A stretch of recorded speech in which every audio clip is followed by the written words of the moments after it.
Hi guys, welcome to our channel. Guys, आज हम आपको वीडियो में बताएंगे अमेरिका में जो लोग रहते हैं, मोस्टली जो इंडियंस रहते हैं, इंडियंस की बात करेंगे। जो इंडियंस यहाँ पे रहते हैं उनकी सबसे बड़ी चैलेंजेस क्या होते हैं, उनके जो रियल लाइफ की जो स्ट्रगल्स होती हैं। हमें काफ़ी टाइम हो गया, मुझे 13 साल और इसको काइंड ऑफ 18 साल के करीब हो गए हैं। तो अब हम आपको साफ साफ बता सकते हैं, बिना मक्खन लगाए, बिना कुछ बेसिकली ट्रू ऑनेस्ट ओपिनियन बताएंगे आपको। तो सबसे बड़ा चैलेंज जो यहाँ पे इंडियंस फेस करते हैं ना, वो होता है सारा काम करने का। हाँ। क्योंकि देखो, सारा आपको लाइफ में काम करने पड़ते हैं। और यहाँ पर प्रॉब्लम ये है कि हम इंडिया से जो आते हैं ना, हम जो अपब्रिंगिंग होती है हमारी, ऐसी अपब्रिंगिंग होती है कि हमें सारा काम कराए मिल जाता है। और वही ना, हमारी एक्चुअली एक मेंटालिटी भी ऐसे सेट है ना हम इंडियंस की, क्योंकि हमेशा से देखा हुआ यही आ रहा है कि भाई मेड्स आती हैं सबके घर में, आप खुद मतलब बहुत कम होता है ना कि भाई आप खुद से काम कर रहे हो। बचपन से जब हम पलते हैं बढ़ते हैं तो हमारे मम्मी पापा काम कर रहे होते हैं, मम्मी पापा काम करते हैं, फिर हम घर में मेड्स होती हैं, तो सारा काम कराया मिलता है, हमें पका पकाया मिलता है हम लोगों को जब इंडिया में बॉर्न एंड ब्रॉट अप होते हैं हम लोग। फॉर एग्जांपल, कपड़े धोने के लिए मम्मी पापा कर रहे होते हैं, बाहर का काम अब तो इतने ऐशो आराम भी है इंडिया में, आप करो और डिलीवरी आ जाती है घर पे। आपका कुछ ख़राब हो गया आपका घर में, तो आप थोड़े से पैसों में बहुत जल्दी आपको ईजी हेल्प मिल जाएगी इंडिया में। यहाँ पर जो चैलेंज है ना, नंबर 1 चैलेंज जो है every Indian face in America is, यहाँ आपको सारा काम खुद करना पड़ेगा। करवा सकते हो बाहर से, यहाँ पे लोग हैं करने के लिए, पर वो इतने महंगे होते हैं। फिर हम सोचते हैं कि यार हम खुद ही कर लेते हैं। ये प्रॉब्लम है, ओनली प्रॉब्लम इज़ कि वो महंगे होते हैं, लोग होते हैं करने के लिए। हाँ, लेबर महंगी है बेसिकली, है ना। तो इंडिया में जो लेबर है वो बहुत इजीली बहुत सस्ते में आपको मिल जाती है, तो लोग ऑब्वियसली बात है ना, फिर वो खुद क्यों करें जब बहुत अच्छी सस्ते में मिल जाती है, तो बाहर से हो जाता है काम।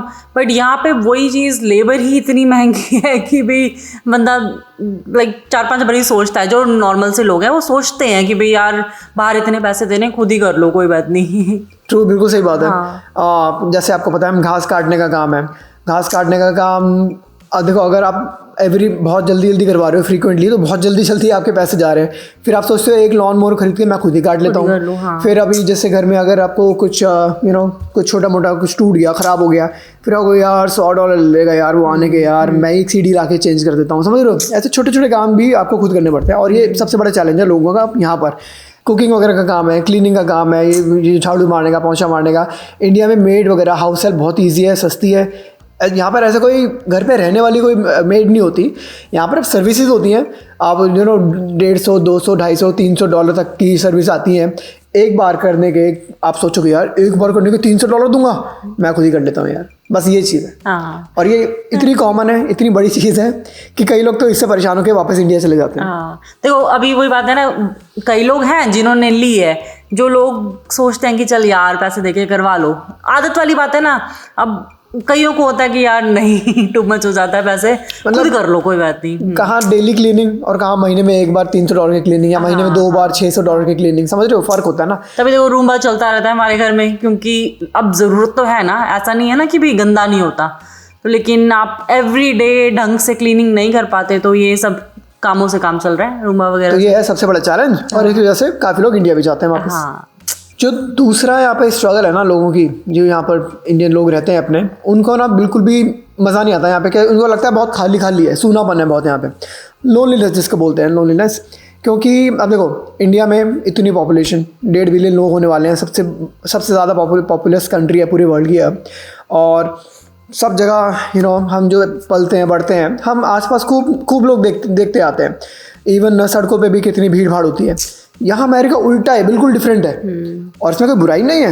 ये यहाँ का लाइफ स्टाइल है। हाँ। कि यहाँ पर लोग सड़कों पे इतना नहीं घूमते, यहाँ पे गाड़ियों से जाते हैं और पहुँच जाते हैं जहाँ, और पॉपुलेशन भी इतनी ज़्यादा नहीं है कि भाई रोडें भरी पड़ी हैं, तो सूनापन लगता है, एकदम से आगे तो लगता है।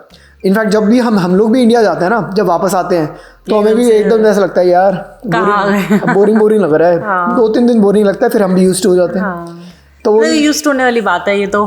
बस ये कि हाँ सुना है, अब जैसे स्पेशली पेरेंट्स वगैरह इंडिया से अगर आते हैं तो उनको बहुत ही ऐसा लगता है कि कहाँ आ गए, क्योंकि कोई दिखता ही नहीं है। स्पेशली अगर आप रेजिडेंशियल एरिया में रहते हो तो घरों से बाहर कोई नहीं निकलता, मतलब अपने आप को पुश करते हैं कि भी शाम को जाके वॉक कर लो, कोई कर लो, और वो भी मोस्टली इंडियंस ही होते हैं जो जाके वॉक पे भी निकल जाते हैं, है ना। और नहीं तो कोई नहीं ऐसे निकलता। जैसे घरों के बाहर की बात बोली तो यहाँ पे नेबर वाला कल्चर नहीं है। नेबर में होता भाई या बाजू वाले के हम चले गए बैठने चले गए, यहाँ पे वो कल्चर नहीं है। यहाँ पे बाजू वाले के तब जाएंगे अगर वो हमें बुलाएगा, तो कोई उसका ओकेजन है बुलाएगा तो हम जाएंगे, वरना ऐसे नहीं देखो जाते। फ्रेंड्स के घर भी फोन करके पूछ के जाना पड़ता है कि भाई अवेलेबल हो नहीं हो, क्योंकि सबकी अपनी अपनी लाइफ है ना, मतलब सब बिजी है हर काम में। तो फिर वो ये कि भाई एक वो वाला कल्चर नहीं है कि भाई शाम को बैठ के सारे बातें कर रहे हैं ना, ऐसे ऐसे बाहर निकलो ही इतने लोग दिख जाते हैं, या फिर वो सब्जी वाला आ रहा है या कुछ हो रहा है ना, वो वाला शोर नहीं है। एक सुनापन काफी लगता है लोगों को यहाँ पर। हाँ। और शिल्पा ने जो एक पॉइंट छेड़ दिया कि पेरेंट्स को मजा नहीं आता, ये मेरा तीसरा पॉइंट था कि यहाँ पे जब आपके पेरेंट्स आएंगे ना तो बहुत बोर हो जाते हैं वो लोग। अब देखो पेरेंट्स की प्रॉब्लम क्या है कि उनको सबको इंग्लिश नहीं आती। मेजॉरिटी पेरेंट्स जो इंडियन पेरेंट्स होते हैं उनको इंग्लिश नहीं आती। मेरे को तो नहीं आती, मेरे वाले पेरेंट्स को, ठीक है। और आएंगे टूटी फूटी अंग्रेजी में क्या बात करेंगे, किसी से नहीं समझ आता, तो इसलिए वो हम पे डिपेंडेंट है। हम पे डिपेंडेंट है, हम लोग ऑफिस का काम कर रहे हैं, कैसे जाएं। वो हमारे साथ बेचारे घर में बैठे थे पूरे दिन टीवी देखते रहते हैं। शाम को जाएंगे तो फिर थोड़ा बहुत लोग दिख जाएगा, वरना पेरेंट्स यहाँ पे होते हैं बोर। तो उनको उनको अमेरिका में तो आता नहीं मज़ा। कोई ना, जैसे अगर वो बाहर निकलते कोई उनको दिखता ही नहीं है, और क्या करें वो यहाँ पे आके ना, वो जैसे ड्राइव कर सकते हैं, ऊबर भी मिल जाए, बट फिर वो जैसे रजत ने बोला कि भाई इंग्लिश की प्रॉब्लम है, तो मेजॉरिटी इंडियन पेरेंट्स को इंग्लिश नहीं आती। मतलब स्टोर्स पे जाके कैसे थोड़ा सा कभी भी कोई भी प्रॉब्लम आती है तो कैसे कम्युनिकेट करें, कुछ भी करें, तो फिर वो लोग भी बेचारे घर ही भी बैठे रह जाते हैं। तो ये तीसरा पॉइंट कि पेरेंट्स हो जाते हैं बोर। चौथा पॉइंट, यहाँ पे घर की भी बड़ी याद आती है। अब जैसे मोस्टली लोगों के पेरेंट्स होते हैं वापस इंडिया में। मेरे पेरेंट्स इंडिया में हैं, शिल्पा के भी इंडिया में नहीं है पर दूसरी स्टेट में है। तो मेजॉरिटी जो यहाँ पे इंडियंस रहते हैं उनके पेरेंट्स वापस इंडिया में होते हैं। फिर भाई अब घर की याद तो आएगी ना, पेरेंट्स की याद तो आएगी ना, तो होम सिकनेस भी बड़ा फील होता है। अब फ्रेंड्स वगैरह हमारे काफ़ी इंडिया में होते हैं पुराने उन जिनको छोड़ के आते हैं हम लोग, उनकी याद आती है। तो यहाँ पे वो भी आपको रहेगा थोड़ा सा। फेस्टिवल टाइम वगैरह आता है तब बहुत ज़्यादा होता है कि भाई अकेले हैं यहाँ पे, वो वहाँ पे दिवाली इतनी अच्छी तरीके से मना रहे हैं। कोई भी फेस्टिवल होता है बहुत अच्छी तरीके से ग्रैंड तरीके से मनता है। यहाँ पे पता ही नहीं चलता दिवाली होली कब निकल जाती है। नहीं मतलब ऐसा नहीं है, यहाँ पे फेस्टिवल मनते हैं। बट हाँ, यहाँ पे इंडियन कम्युनिटी है, हर स्टेट की अपनी अपनी कम्युनिटी होती है। टेक्सास में है तो इंडियन कम्युनिटी एक टेक्सास की है, कैलिफोर्निया है तो वहाँ पे एक इंडियन कम्युनिटी है, वो अब मनाते हैं सब लोग अपना अपना फेस्टिवल। पर वो मज़ा नहीं आता। मज़ा जो होता है ना, जो अब देखो भाई इंडिया से आए तो मज़ा तो इंडिया में आएगा ना। ये किसने एक और पॉइंट छेड़ दिया, ये था इंडियन फेस्टिवल का। और लगे तो मैं इंडियन फूड की भी बात कर लूँ तो कई लोगों को जैसे जो दीवाने होते हैं फूड के ना, अब यहाँ पे सब फूड मिल जाएगा आपको। इंडियन रेस्टोरेंट्स बहुत मिलेंगे आपको, इंडियन ग्रॉसरी स्टोर भी बहुत मिलेंगे आपको। पर जो लोगों का स्ट्रगल होता है ना, वो होता है बिल्कुल वैसा का वैसा, वो मज़ा नहीं आएगा, टेस्ट नहीं आता सबको ना। जो ओरिजिनल टेस्ट होता है उनकी कंट्री का, उनकी स्टेट का पुराना वो टेस्ट नहीं आता यहाँ पर। या फिर वो जो फास्ट फूड जैसे होते नहीं है रेडियो पे जो होते हैं ना, वैसा वाला वो जो चटकार है, स्ट्रीट फूड बोलते हैं। स्ट्रीट फूड जो खाते हैं यहाँ पे स्ट्रीट फूड का कल्चर नहीं है ना अमेरिका में, तो वो भी बड़ा मिस करते हैं हम लोग। वो जो मोमोज खाना, कहीं पे भी जाके स्प्रिंग रोल खाना, या स्ट्रीट पे जो खाते हैं हम लोग, वो सब ऐसा यहाँ नहीं होता। और मैं तो ओल्ड दिल्ली से हूँ, मेरे तो भाई पूछो ही मत, जलेबी और कचौड़ी समोसे और पूछो ही मत भाई, दौलत की चाट। प्लस घर से निकलते ही कोई ना कोई तो होता ही था ना कि घर से निकलो और आपको कोई ना कोई मिल जाएगा खाने पीने के लिए ना, लाइक कोई भी ऐसे मिल जाएगा स्टॉल वगैरह। यहाँ पे तो आपको ड्राइव करके जाओ पहले इतनी दूर, फिर सोच के जाना पड़ता है कि चल आज खाने चलते हैं, ये करते हैं वो करते हैं, स्पेशल जाना पड़ता है। यहाँ पे मोमोज मिल जाएंगे आपको, इंडियन रेस्टोरेंट में मिलेंगे, किसी इंडियन रेस्टोरेंट में मिलेंगे, फिर आपको वहाँ पे ड्राइव करके जाना पड़ेगा। तो ये एक फर्क होता है जो लोगों को लगता है कि यहाँ पे एक स्ट्रगल होती है लोगों की। और मैं एक बात फिर बता दूं, इतनी सारी प्रॉब्लम्स हैं यहाँ पर जो लोगों को लगती हैं कि बहुत स्ट्रगल है यहाँ पर इंडियंस के लिए अमेरिका में, फिर भी बहुत लोग इंडिया वापस नहीं जाते हैं। ऐसा क्यों है? वो एक मेरी वीडियो देखना, टॉप राइट पे आपको मिल जाएगी। वो मैंने प्रॉपर एक वीडियो बना रखी है कि अगर इतनी बुराइयाँ भी हैं तो भी काफ़ी लोग इंडिया वापस क्यों नहीं जाते। कुछ लोग जाते हैं वापस जिनको प्रेफरेंस है ये सब चीज़ें, पर जिनकी प्रेफरेंस नहीं है उनको क्या अच्छा मिल रहा है अभी, जैसे pros of living in America, कि अगर बुराइयाँ हैं तो अच्छाइयाँ भी है। वो उस वीडियो में आपको मिल जाएगी, वो देखना टॉप राइट पे। अच्छा, अब मेरे पास 2 पॉइंट्स और हैं जो मुझे लगता है कि बहुत सारे लोगों की यहाँ पे स्ट्रगल रहती है कॉमनली इंडियंस की अमेरिका में। एक है कार यहाँ पे गाइस, मैं समझ लो मस्ट है, लेना ही लेना पड़ेगा आपको। अगर आपको कार चलानी नहीं आती, मैं बोलूँगा कि सीख के आना अमेरिका, ताकि आप यहाँ पे चला पाएँ। और या फिर यहाँ पे प्लान कर लो सीखने का। कार तो आपको लेनी पड़ेगी और चलानी पड़ेगी, और यहाँ चलानी बहुत ईजी है क्योंकि यहाँ पे मैनुअल नहीं है ना, कार ऑटोमेटिक कार्स हैं, तो फिर कुछ है ही नहीं, लाइक ब्रेक रेस कुछ है ही नहीं, बस आप लॉ समझ जाओ तो बहुत ईजी है चलाना। शिल्पा अपना एक्सपीरियंस बता रही है, शिल्पा चला सकती है तो कोई भी चला सकता है। ये नहीं कह रही, क्योंकि मैंने इंडिया में सीखा था, ठीक है, जब मैं छोटी थी वहाँ पे, और due to traffic, due to बहुत सारी उसकी वजह से मैं नहीं सीख पाई थी। तो यहाँ के यहाँ सीख लिया शिल्पा ने, तो यहाँ मतलब इजी है। यहाँ कुछ है ही नहीं। हाँ, तो वैसे हाँ देखो, प्रॉब्लम क्या है कि यहाँ पर पब्लिक ट्रांसपोर्ट बहुत कम है जीरो ही है। नहीं है देखो है, मतलब हाँ है पर इतना रिलायबल नहीं है। और और मैंने पूरा अमेरिका मोस्टली कार पे चलता है। पब्लिक ट्रांसपोर्ट पे बहुत कम लोग चलते हैं अमेरिका में, तो इसलिए अगर आपको कन्वीनियंस चाहिए ना तो आपको कार चाहिए। आप कुछ और ले सकते हो, आप मोटरसाइकिल ले सकते हो, वो भी चलती है यहाँ पे, बट ऑटो रिक्शा टाइप की कोई चीज़ें नहीं होती यहाँ पे, तो आपको कार तो लेनी पड़ेगी दोस्त। तो सीख लेना, और जो मुश्किल नहीं है, पर ये मान के चलना कार आपको लेनी पड़ेगी।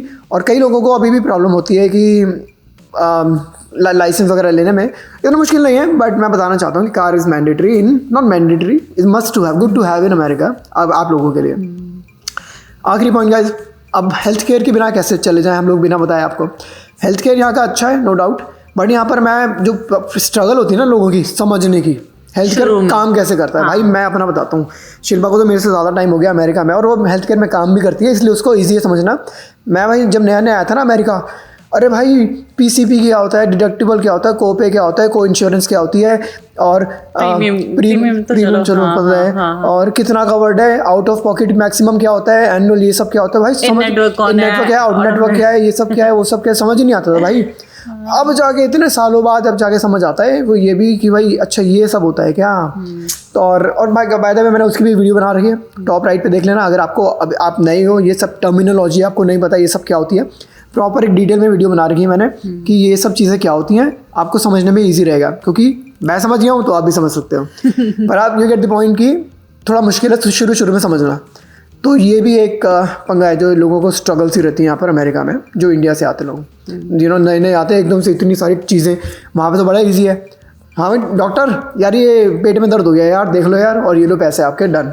और वहाँ पे भी इंश्योरेंसेस हैं। अब जो मैंने सुना है कि भाई वहाँ पे भी इंश्योरेंसेस है, बट वो आप अगर हॉस्पिटल में एडमिट हो तभी अप्लाई करती है। अगर आपको छोटी छोटी चीज़ें हैं तो आप इंश्योरेंस नहीं ले सकते, जो मैंने सुना है ना। वो आप बस जैसे कैश पे करो और आपका काम हो जाता है, मतलब बहुत ईजी है ना वहाँ पे। जैसे जब मैं भी जाता था इंडिया में डॉक्टर के, तो डॉक्टर के गए, अपना डॉक्टर को दिखाया, उसकी फ़ी पे करी, दवाई ले गई, हो गई, डन, खत्म। कोई डिडक्टिबल कोई ये सब तो कुछ नहीं होता था भाई। इन नेटवर्क डॉक्टर के पास ही जाना है आपको, इस डॉक्टर के पास नहीं जा सकते। हाँ, तो ये कुछ पॉइंट्स है इस वीडियो में। और मैं फिर बोलूँगा गाइज, अच्छाई भी है यहाँ पर, और कई लोगों को वापस इंडिया जाना पसंद है, जो कि जिनको लगता है कि इंडिया में लाइफ अच्छी है। कई लोगों को यहाँ पे रहना पसंद है। वो रीज़न क्या है वो आपको उस वाली वीडियो में मिल जाएंगे जो मैंने आपको बताया था। और गाइस लोग अब हमें इस वीडियो में भी कमेंट करेंगे कि अरे इतनी बुराई है तो तुम वापस क्यों नहीं चले जाते। तो वो वाली वीडियो देखें जो मैंने आपको बताया था कि pros of living in America, कि बुराई है तो अच्छाई भी है। और ये थी आज की वीडियो, स्ट्रगल्स ऑफ इंडियंस, हमारे जैसे इंडियंस जो अमेरिका में रहते हैं उनकी स्ट्रगल क्या है। ये मैं फिर से बनाना चाहता था, ये टॉपिक फिर से कवर करना चाहता था, क्योंकि बहुत सारे लोग ऐसी वीडियो हमने ना 1-2 साल पहले बनाई है, पर उसके बाद इतने सारे लोग आए हैं हमारे चैनल पे जिनको अभी भी जो हो सकता है उन्होंने वो वीडियो ना देखी हो, तो उनके लिए ये वाला टॉपिक फिर से कवर करना चाहता था। और प्लीज़ सब्सक्राइब करें गाइस, बिना सब्सक्राइब करे मत जाना आप लोग, मुझे पता है बहुत लोग आते हैं, देखते हैं, चले जाते हैं। सब्सक्राइब करें, आपको ऐसे इंटरेस्टिंग और मज़ेदार वीडियोज़ और मिलेंगे इस चैनल पे गाइस। बाय।